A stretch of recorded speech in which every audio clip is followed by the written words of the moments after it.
Assalamu alaikum students. I hope all of you are well. Today we are going to study about the coordinate geometry. This is unit number 9 of grade 9 mathematics. And here is our lesson number 1, presented by your teacher Humaira Batul from SLS Zaraj campus. Students, after this lesson, you people will be able to know that what is coordinate geometry and how to apply the distance formula to calculate the distance between 2 points given in the Cartesian plane. Let us start our lesson. Here is a point. If we move this point to the right side like this, so the path of the movement of this point will give you a line segment. Now if we move this line segment like this, so the path of the movement of line segment will give you a plane. However, this plane could be extended indefinitely from all sides. Students, now there are two-dimensional flat surfaces, for example, triangle, rectangle, parallelogram, square, rhombus, circle, etc. These all are the parts of this plane. If we study these geometrical shapes in a plane, it is called plane geometry. But we are going to study about the coordinate geometry.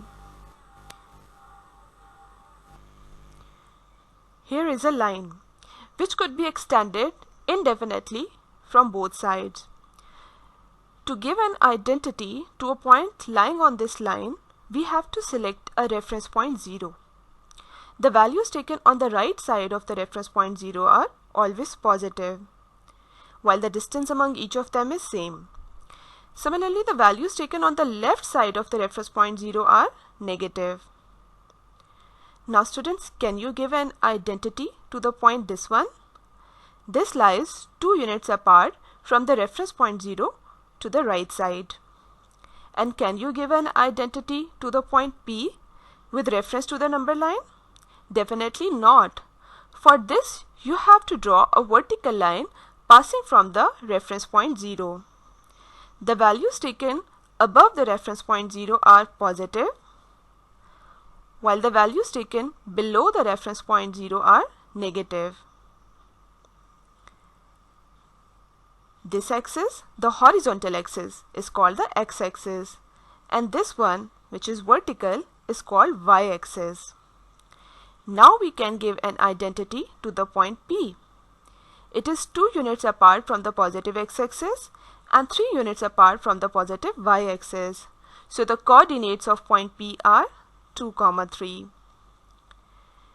This axis, the horizontal axis, and this one, the vertical axis, y-axis, are perpendicular to each other and they form coordinate axes,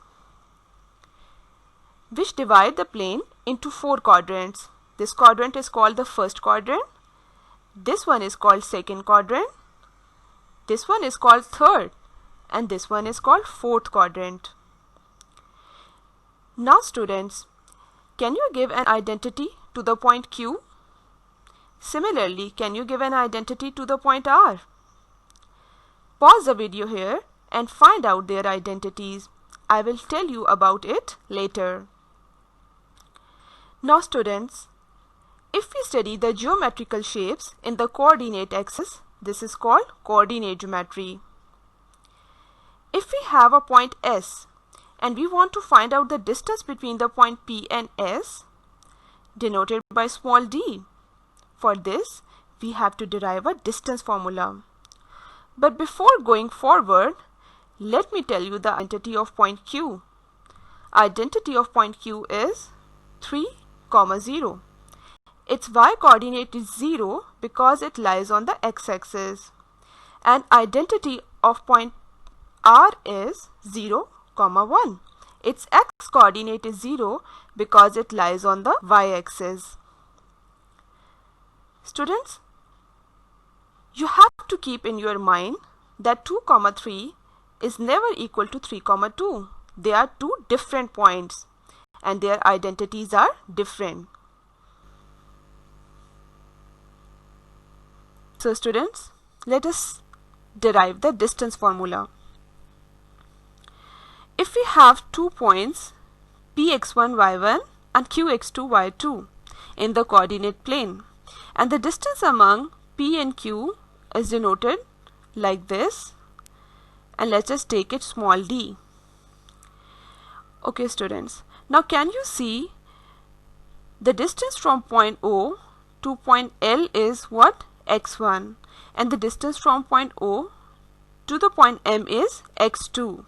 Now if we have to find out the distance from point L to M, so what it would be? It would be x2 minus x1, that is x2 minus x1. And as LM is equals to Pn, so definitely Pn would also be x2 minus x1. In the similar pattern, the distance from point Q to M is y2, and the distance from point N to M is y1. So the distance from point Q to N would be what? y2 minus y1, that is y2 minus y1. Now students, if you remember that the side opposite to the right angle in a right angle triangle is called what? Hypotenuse. Here we have a right angle at point N in the triangle PNQ. So the side opposite to this right angle is PQ, and this would be the hypotenuse of this right angle triangle.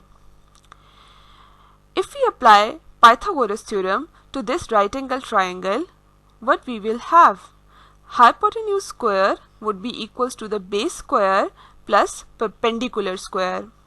So here hypotenuse is PQ, okay, and the base is PN. Similarly, perpendicular is QN. If we substitute their values, PQ, we have denoted PQ by small t. So here d square is equals to Pn is equals to absolute value of x2 minus x1 plus Qn is equals to absolute value of y2 minus y1. We have to find out distance d. So here we have to take a square root on both sides. We will have plus minus square root of the difference of the x coordinates plus square difference of the y coordinates. But as you know, the distance is always positive, so we will ignore the negative value. So students, here is our distance formula which we can use to find out the distance between two points in the Cartesian plane or in the coordinate axis. So let us start exercise 9.1.